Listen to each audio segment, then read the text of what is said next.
अब रूस यूक्रेन पर हावी होने के लिए एक और मारक हथियार लाया, जो यहाँ Tu-95। नमस्कार, मैं हूं आशीष त्रिपाठी आपके साथ। लेकिन सवाल ये कि क्या अमेरिका का B2 भी इस हथियार से कम है?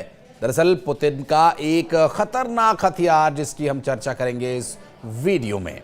जी हाँ, रूस ने शनिवार रविवार की दरमियानी रात यूक्रेन पर 3 साल में अपना सबसे बड़ा हवाई हमला किया और रूस की ओर से 537 हवाई हमले अब तक किए गए, जिनमें 477 ड्रोन्स, डिकॉय और 60 मिसाइलों को दागा गया। हमले में यूक्रेन का एक F-16 क्रैश हो गया और इस दौरान रूस ने हमले के लिए Tu-95 बम वर्षकों का इस्तेमाल किया।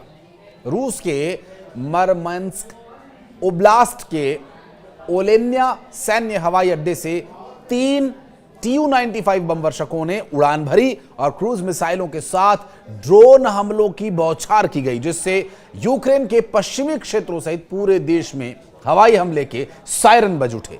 रूस ने इस हमले से अपनी ताकत दिखाई। बॉम्बर का इस्तेमाल रूस ने ऐसे समय में किया जब कुछ दिन पहले ही अमेरिका ने ईरान पर बंकर बस्टर बॉम्ब्स गिराए थे और इनमें अपने स्टील्थ B2 स्पिरिट बॉम्बर का इस्तेमाल किया था। सवाल यह है कि क्या रूस का Tu-95 अमेरिका के B2 के आगे कहीं टिकता है?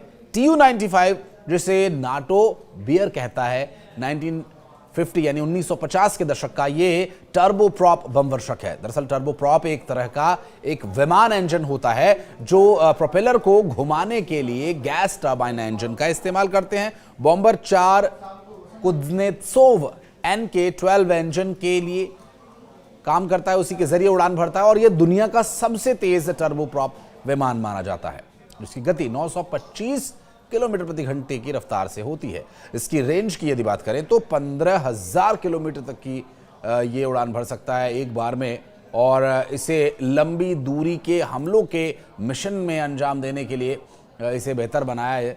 और दरअसल ये परमाणु हथियार, पारंपरिक क्रूज मिसाइल्स भी ले जा सकता है, जो इसे रूस की परमाणु ट्रिक का हिस्सा बनाता है। और ये परमाणु हथियार और पारंपरिक क्रूज मिसाइलों को ले जाने के लिए सक्षम भी है, जो इसे रूस के लिए बहुत ही बड़ी ताकत साबित करता है। और इसकी कीमत की बात करें तो ओपन सोर्स वेबसाइट्स के मुताबिक ये 50 से 173 मिलियन डॉलर के बीच का होता है और इसका रखरखाव आसान है।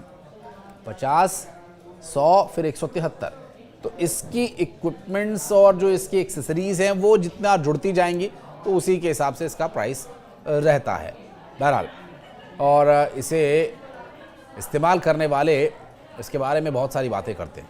इसकी कई कमजोरियों की भी बात होती है। कमजोरियों की बात करें तो इसका बड़ा रडार क्रॉस सेक्शन इसे आधुनिक रडार सिस्टम के लिए बहुत ही आसान टारगेट बना देता है और इसके जो प्रोपेलर्स जब काम करते हैं, जब चलते हैं तो बहुत बड़े पैमाने पर शोर होता है और इस वजह से इसे आसानी से पहचाना जा सकता है कि ये फंक्शन में है और इसे आइडेंटिफाई कर लेते हैं दुश्मन। हालांकि उसके बाद भी इसका कोई कुछ बिगाड़ पाए या न बिगाड़ पाए वो एक अलग का विषय है। आधुनिक वायु रक्षा प्रणालियों के सामने ये कम प्रभावी है, लेकिन हाल के यूक्रेन ड्रोनी हमलों के चलते इसकी जो सुरक्षा को उजागर इसने किया, तो वहीं अगर अमेरिका के B2 स्पिरिट बॉम्बर की यदि बात करें तो ये दुनिया के सबसे घातक हथियारों में से एक है। ये एक स्टील्थ बम वर्षक है, जिसे हाल ही में ईरान के परमाणु ठिकानों पर GBU-57 यानी GBU-57 बंकर बस्टर बमों के साथ हमले के लिए इस्तेमाल किया गया। ये हमला करके जब ईरान से चला गया तब तक इसका पता ईरानी रडार को नहीं हो पाया था। हमला हो चुका, हमला अंजाम दे दिया गया और ये चला भी गया और तब तक भी इसे कोई नहीं पकड़ पाया था। और इसका फ्लाइंग विंग डिज़ाइन और विशेष कोटिंग इसे रडार के ऊपर लगभग अदृश्य ही दिखाता है।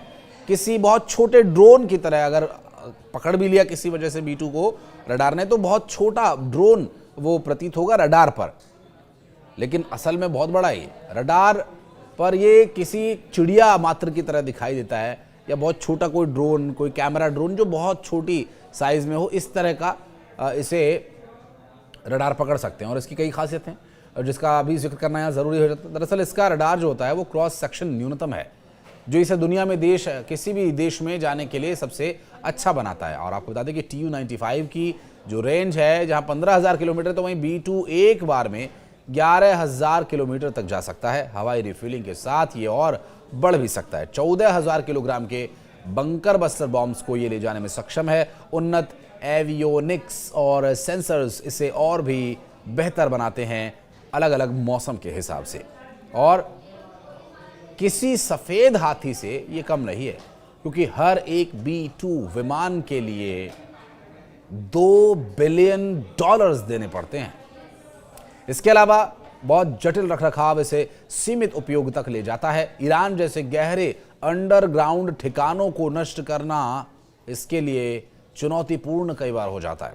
तुलनात्मक रूप से यदि देखें तो TU-95 और B2 का कोई जोड़ नहीं है, लेकिन TU-95 का जो उपयोग है वो लंबी दूरी की मिसाइलों के लिए होता है, लेकिन ये दुश्मन देश में काफी अंदर तक नहीं जा सकता, जिसके कारण आप वीडियो के शुरुआत में समझ पाए होंगे।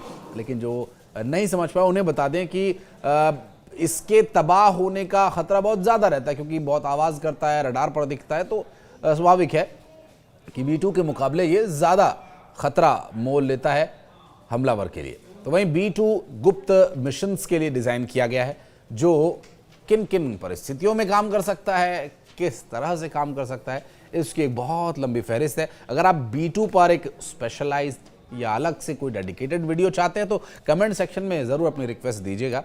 कोशिश करेंगे कि आपकी जो क्वेरी है उसे शांत कर सकें। धन्यवाद।